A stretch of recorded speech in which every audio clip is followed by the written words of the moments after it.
Hey, what's good, YouTube? Welcome back. Thank you for tapping into the channel.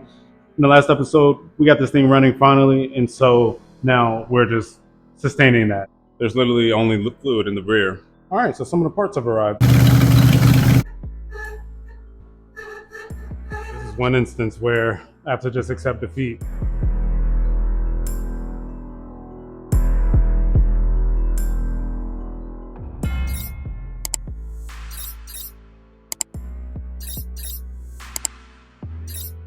So we need to add some coolant. We got that already. We're working toward getting into the first drive, but we're just gonna get started now with adding this coolant.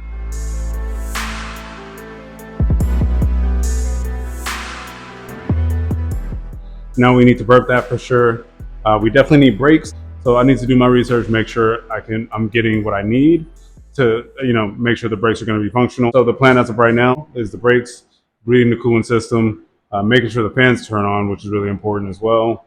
So basically just itching a little bit closer to getting this thing on the road. A few parts that I went ahead and ordered. I ordered the brake lines, obviously, because that's a must. Obviously, brake fluid as well. Miscellaneous things being an air filter and a PCV valve for the driver's side. So we know we're going to replace the brakes or the brake lines.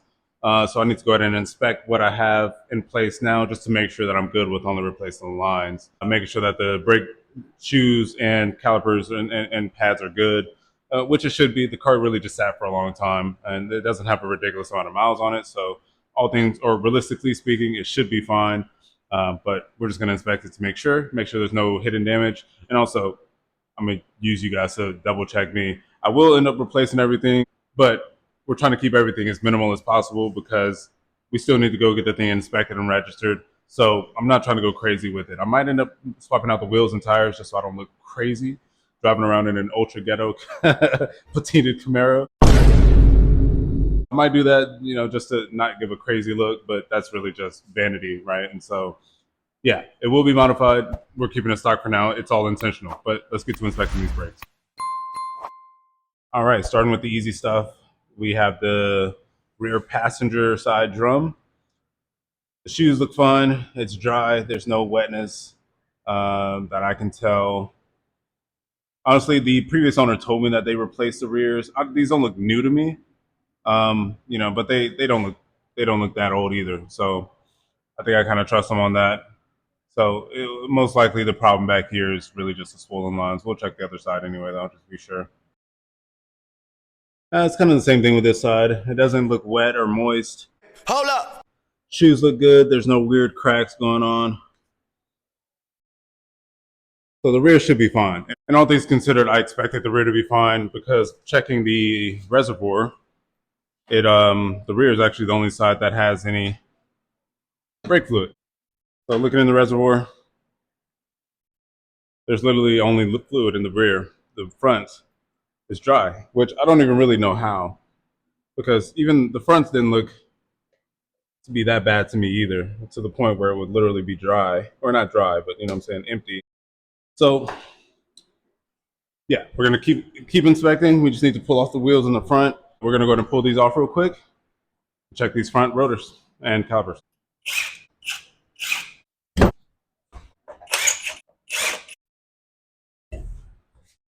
All right, so we got the wheel off. Now we're looking at the front passenger side brake system. So tons of surface rust, obviously, but it free spins. Doesn't sound like it's crazy warped. Pads are decent depth. I don't have the gauge to measure the calipers, so I'm really just eyeballing it. It's good enough. It's not that, you know what I'm saying? It's whatever. Definitely needs to be recoated and painted. That's for damn sure. But these should for sure work. Checking out the driver's side now. This side definitely free spins a little less, which is interesting, but it's still even. It's not warped or anything. If anything, we're just kind of cleaning off the rotor to show that it's not that bad. Same thing over here, brake pad, not that bad. Seems like really it's just old, dirty as hell, and just needs to be cleaned and or coated with a nice fresh coat of black paint. So maybe we'll do that. Quick and easy inspect of the brakes. I really just wanted to show y'all because I don't know if I've ever did really show up close the brakes situation on the car, but the car sat for a while, so I never expected them to be terribly bad. Definitely just corroded and dirty and dusty, and that's exactly what they are. So we'll get them cleaned up and go from there. So once the brake lines get here, we're still waiting on the parts. Then we'll go ahead and get that swapped out. All right, so some of the parts have arrived early, which is kind of weird, but whatever. We're gonna go ahead and slap this stuff on. So what do we got? We got our brake fluid, our air filter, which the picture is completely wrong, and our PCV valve. To compare the air filters, this is what the new one looks like, and this is what the old one looks like. New air filter on, done. New filter's on. Now we have our new PCV pipe, and you can see our old broken PCV pipe. Boom, easy fix.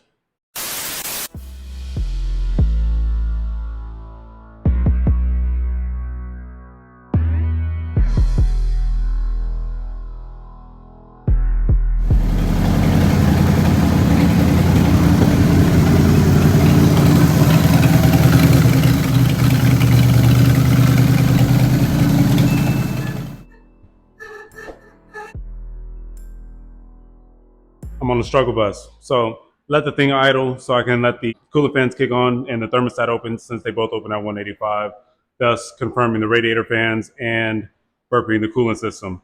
However, the fans never turned on. The thermostat obviously did because the upper radiator hose got hot as shit. And eventually, as you saw, it ended up geysering out of my ghetto rigged coolant reservoir. So obviously it overheated a little bit. I learned after the fact that I'm kind of slow, and I use Teflon tape around the body of the temp sensor for the fans to ground. So now I need to redo my cooling system so I can actually get the fans to work. So back to work, I guess.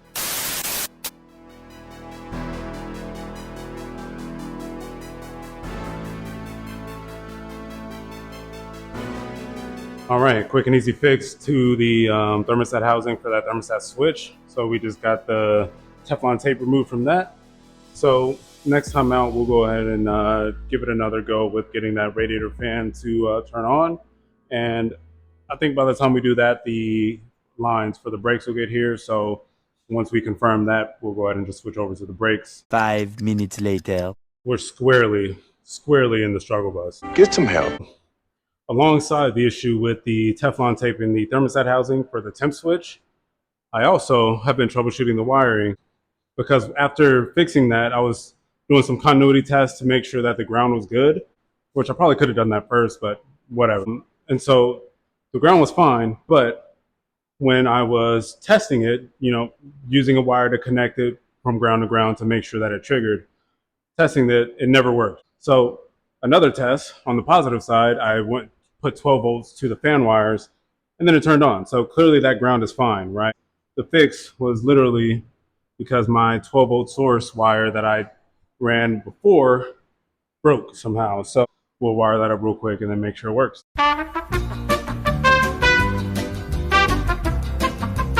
Now either everything is still very hot, or I did something different, because now the fans are working, even just turning the key on when they are typically, they trigger from a 185 degree switch. So I don't know, but they're on now, they're working. Moving on. Our brake lines arrived, so let's go ahead and get this stuff installed.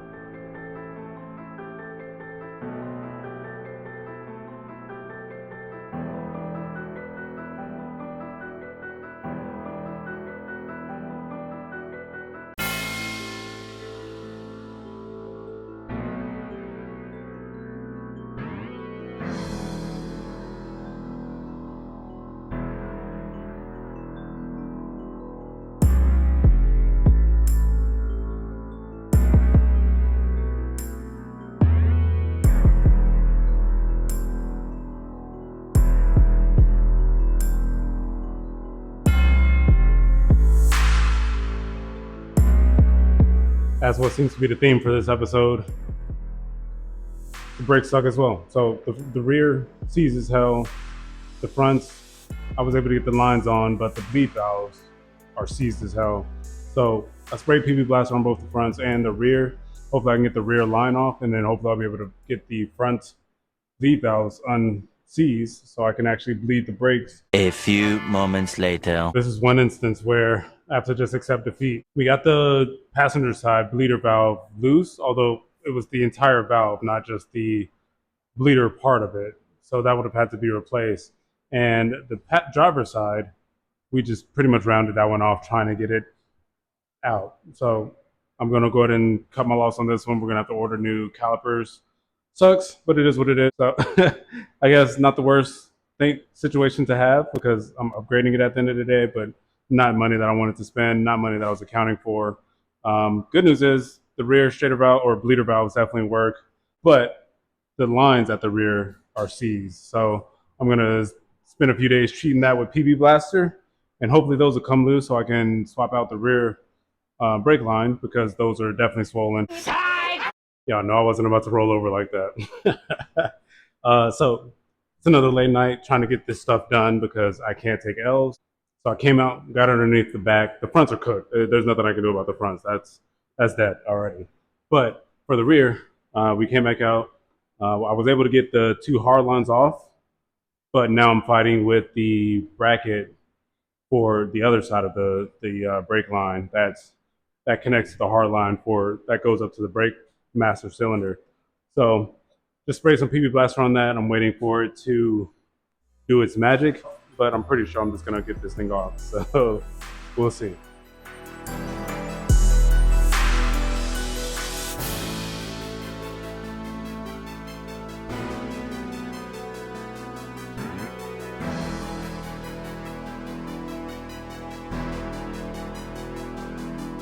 And just like that, new brake line is on.